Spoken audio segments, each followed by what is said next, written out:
Qual é a história por trás do pentecostalismo reformado? Eu sou o pastor Josenildo Santos, pastor da Igreja Cristã Nova Vida do Lote 15, na região do Rio de Janeiro. E mais uma vez é uma alegria estabelecer esse contato com vocês através do nosso canal. O conteúdo desse vídeo é parte de uma pesquisa que eu fiz ao longo dos anos da Covid. Me dediquei a estudar esse tema do pentecostalismo reformado.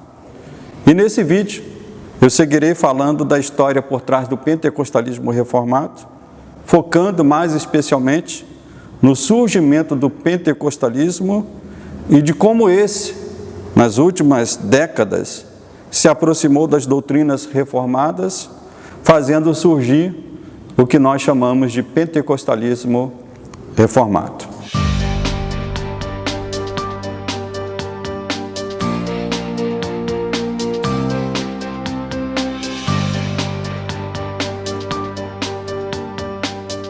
Para começar, devemos responder a seguinte pergunta: o pentecostalismo é um movimento novo, de 100 e poucos anos? Ou foi algo que aconteceu ao longo da história de forma menor? Ed Hatt, na abertura do seu livro 2000 anos de cristianismo carismático, ele escreveu o seguinte, abre aspas: o cristianismo carismático não é um fenômeno que pertence unicamente ao século XX. Ele tem sido uma constante desde que Jesus caminhou pela terra há 2000 anos. Fecha aspas. Mas por que há essa impressão geral de que o movimento pentecostal seja algo iniciado apenas no século XX? A resposta que Hatt e outros autores dão é que já nos primeiros séculos da história cristã, os movimentos que valorizavam a experiência pentecostal foram sufocados e marginalizados.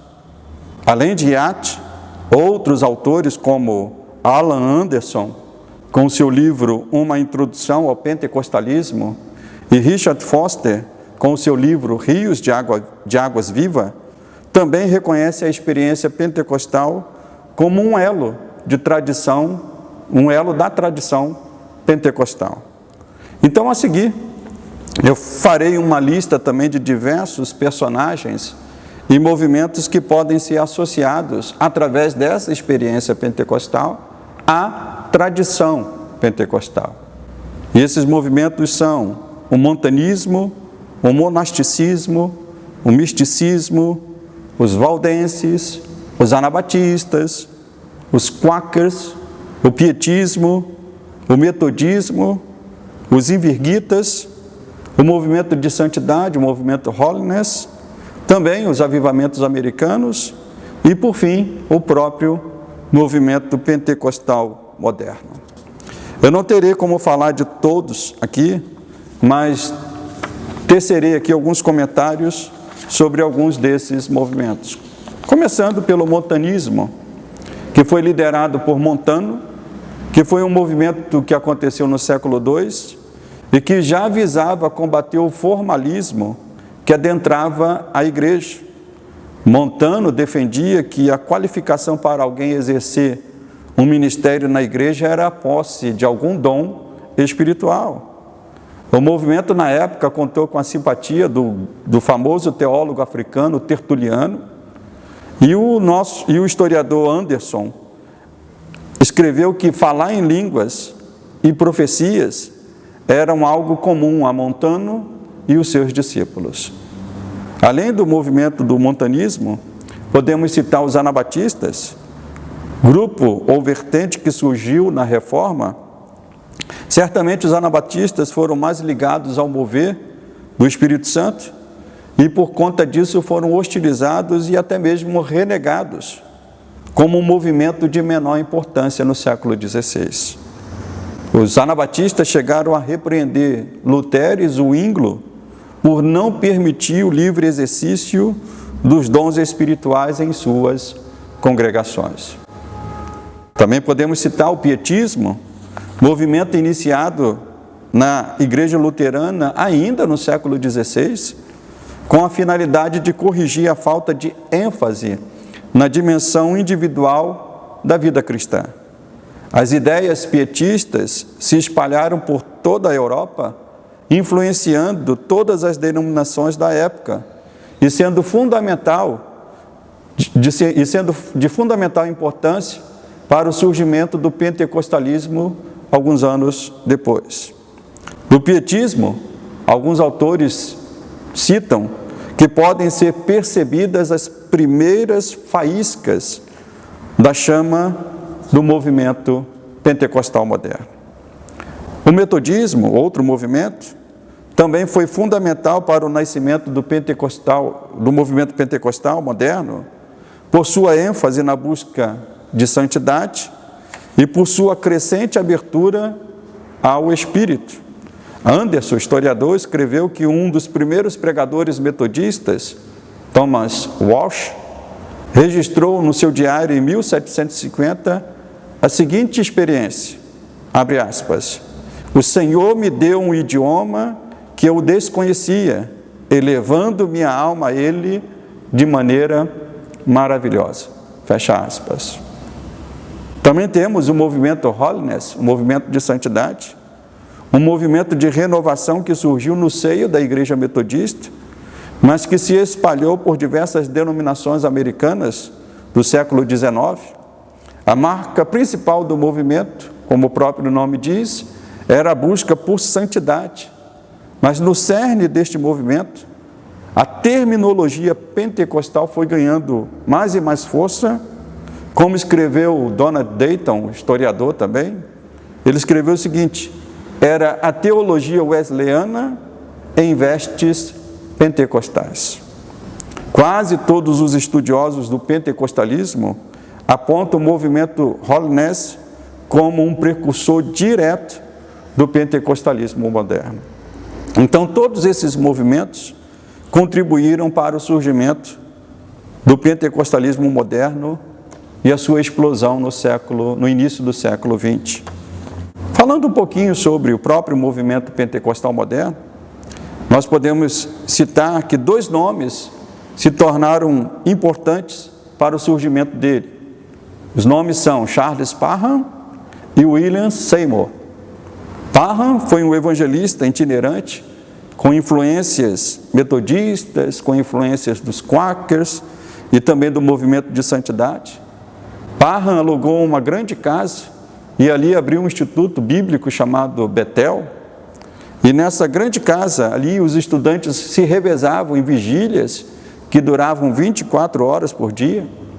E no culto de virada do ano, de 1900 para 1901, houve ali um derramar do Espírito e diversos estudantes falaram em línguas ou tiveram a experiência da chamada glossolalia nesse tempo. Anderson escreveu que Parham foi o responsável pela transferência de ênfase teológica para a glossolalia como a evidência do batismo no Espírito Santo. Parham, como eu disse, abriu a escola, e essa escola foi fundamental também para o surgimento de outros líderes. E certamente o mais destacado deles foi William Seymour, que tinha ali uma permissão especial para estudar na escola, por ser negro. Ele teve que assistir às aulas do corredor e não podia dividir a sala com outros alunos brancos. Pouco tempo depois de estudar nessa escola, Seymour foi para Los Angeles, alugou um galpão na chamada Rua Azusa, e aí todos nós conhecemos a história.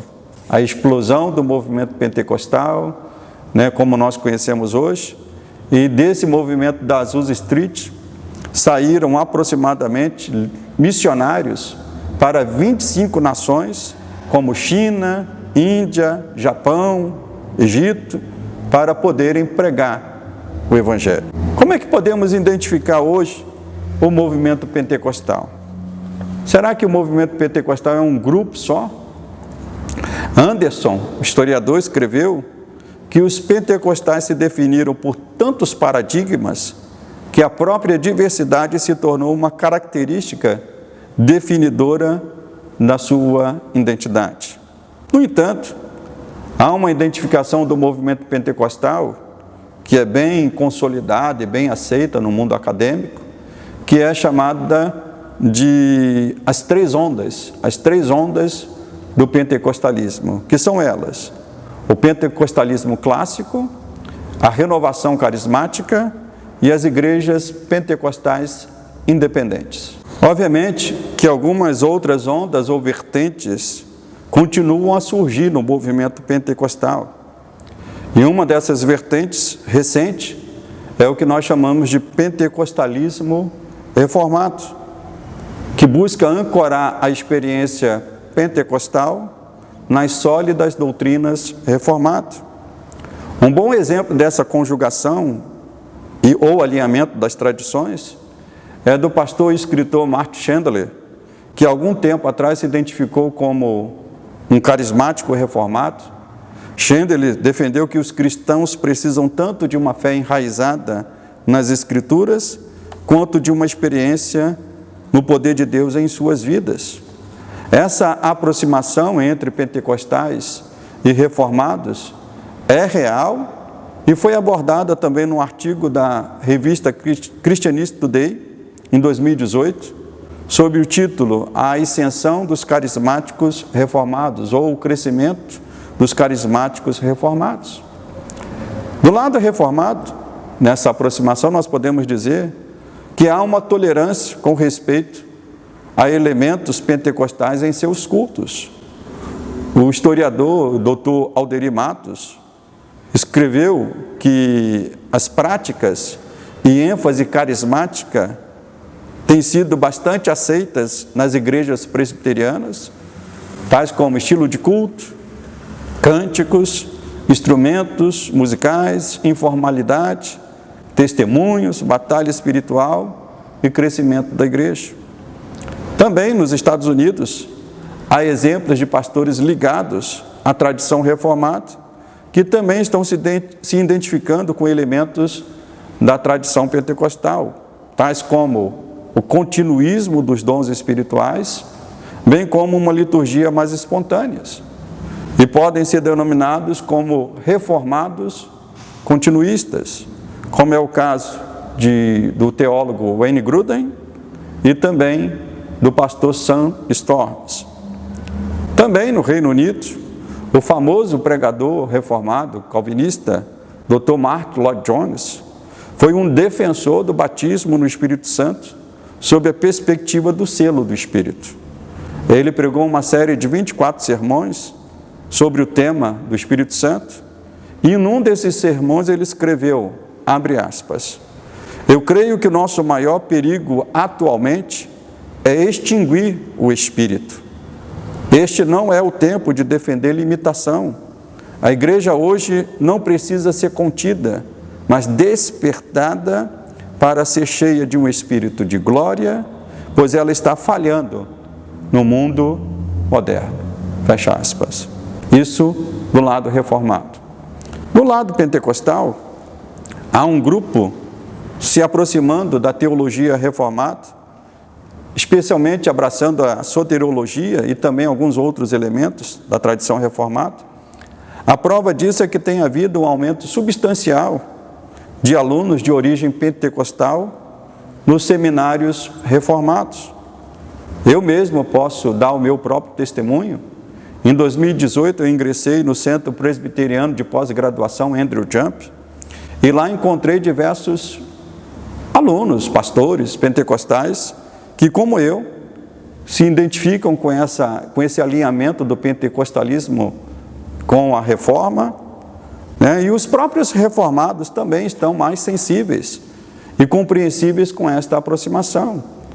Certamente que muitos deles, não todos, até mesmo estão incentivando essa aproximação. Tendo visto tudo que foi exposto, nós podemos concluir que no que tange ao aspecto histórico, essa dialética pentecostal reformada, ela já tem acontecido ao longo dos séculos. Certamente foi uma época de afastamento, de brigas no passado, mas recentemente nós estamos numa fase de aproximação. Por isso eu digo que nós estamos vivendo um tempo promissor para a cooperação entre essas duas tradições. Certamente que há resistência em ambos os lados, mas num artigo publicado recentemente sob o título "Por que carismáticos e calvinistas precisam um do outro?", o autor Adam Marbre corajosamente escreveu, abre aspas, "Às vezes sonho sobre o que poderia acontecer se a paixão dos pentecostais pelo poder de Deus e a paixão dos calvinistas pela palavra de Deus pudessem ser combinadas para cumprir a obra de Deus." E ele diz, o mundo veria a glória de Deus. Que assim seja. Esse é o meu desejo. Como eu disse, esse é o terceiro vídeo da nossa série. Te convido a se cadastrar no nosso canal e ser informado de novos vídeos que estaremos publicando a respeito desse tema. Um grande abraço e até o nosso próximo encontro.